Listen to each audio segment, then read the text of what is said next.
Assalamualaikum warahmatullahi wabarakatuh dan selamat malam semuanya. Perkenalkan nama saya Bayu Hussein Ahmad, saya siswa Pekmen dari Artificial Intelligence dan Machine Learning. Pada sesi kali ini saya ingin mempresentasikan tentang proyek saya yaitu Python membuat sebuah program tentang super kasir, di mana program ini akan membantu seorang kasir dan juga customer dalam melakukan transaksi sehingga lebih lebih mudah, di mana program ini beralur dari pembuatan transaksi, kemudian ada import item, kemudian di sini ada option yang dapat dipilih oleh seorang customer, yaitu dapat mengupdate item, artinya dia bisa mengubah item transaksi menjadi item transaksi yang baru, kemudian menghapus item transaksi ataupun menghapus secara keseluruhan. Kemudian ada dilakukan cek item, akan dihitung total transaksinya, kemudian dari total transaksi apabila dia memenuhi kriteria, yaitu lebih dari 200.000, maka dia akan dapat 5% diskon. Kemudian apabila dia lebih dari 300.000 untuk total transaksinya, maka akan mendapatkan diskon 8%.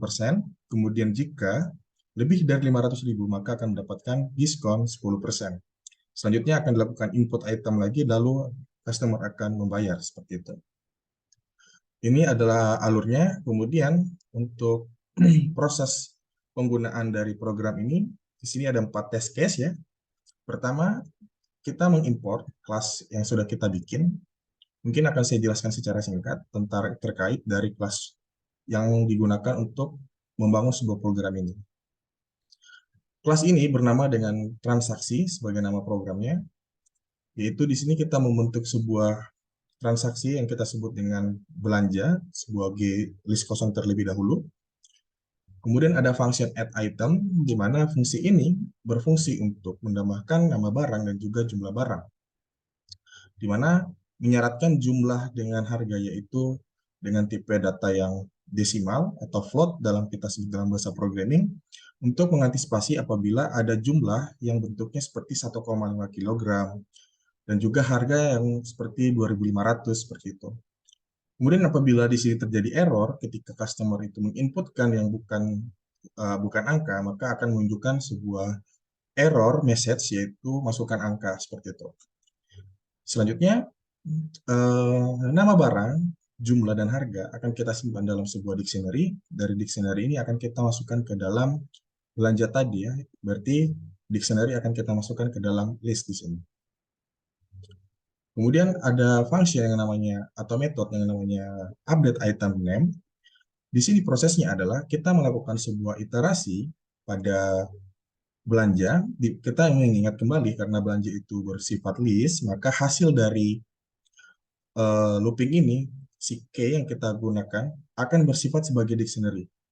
Karena kita mengingat teori dari dictionary, apabila kita memanggil nama key-nya, maka dia akan mengeluarkan value dengan pendekatan seperti itu. Kita melakukan proses pemeriksaan apabila old name atau item yang ingin kita ganti terdapat dalam self belanja, maka kita akan menggantinya dengan item terbaru. Apabila nggak ada, maka akan menunjukkan sebuah pesan bahwasannya item yang ingin kita ganti itu nggak ada dalam list belanja kita seperti itu. Kemudian untuk update item quantity, di sini dengan konsep yang sama. Kalau sebelumnya kita mengganti nama dengan nama item terbaru, untuk function ini atau metode ini berfungsi untuk mengganti quantity yang sudah kita masukin. Jadi misalkan quantity awalnya adalah 5, akan kita ganti menjadi 10, maka kita bisa menggunakan metode ini. Kemudian untuk update item price, logiknya sama. Di sini kita mengganti hanya dari sisi price-nya aja. Jadi misalkan harga item yang lama adalah 5.000, maka kita akan menggantinya dengan nilai 10.000, kita bisa menggunakan update item price ini. Kemudian di sini ada function atau metode yang namanya delete item.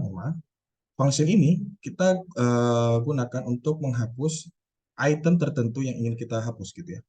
Logiknya adalah kita buat sebuah list per filter dengan menggunakan konsep lambda. Artinya dia akan melakukan iterasi secara raw untuk mencari apakah ada nama yang kita masukin. Jika ada, maka nanti dia akan di-remove ya. Di sini ada fungsi remove. Dia akan meremove satu baris dari item yang kita sebutin.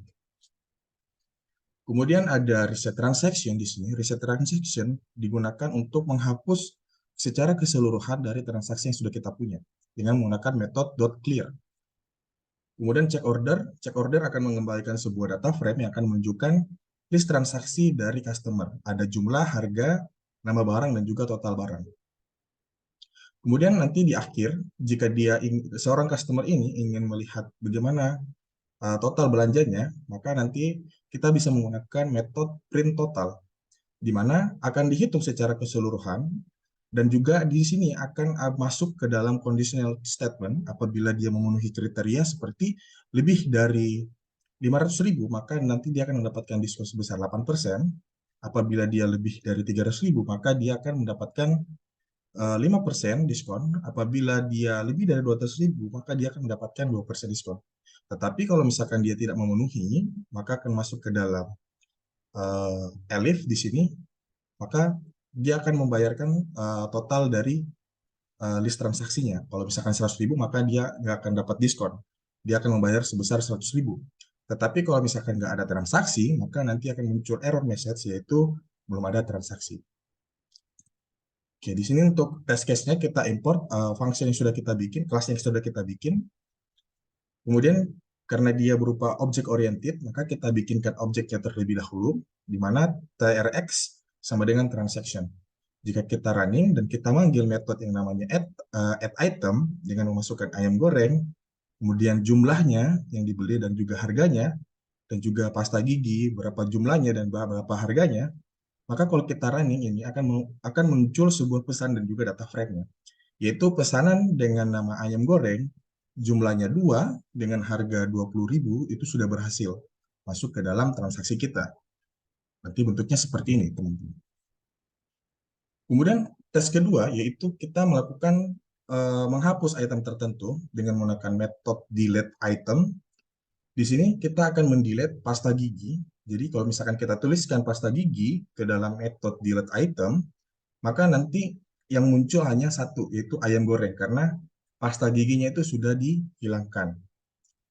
Kemudian apabila kita memanggil fungsi ini adalah tes ketiga, yaitu kita menggunakan metode reset transaction.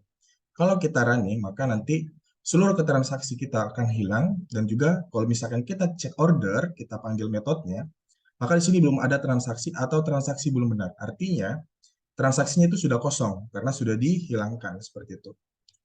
Kemudian tes terakhir, yaitu tes keempat, yaitu kita menambahkan item ayam goreng, jumlahnya 2, harganya 20.000, pasta gigi hingga mie instan, nanti akan dihitung berapa total pembayaran dari customer ini. Nah, di sini dia mendapatkan potongan sebesar 6.000 dari total transaksinya, berarti dia masuk salah satu kriteria dari diskon. Maka pembayaran akhirnya adalah 294.000, seperti itu. Sekian dari saya, terima kasih. Wassalamualaikum warahmatullahi wabarakatuh.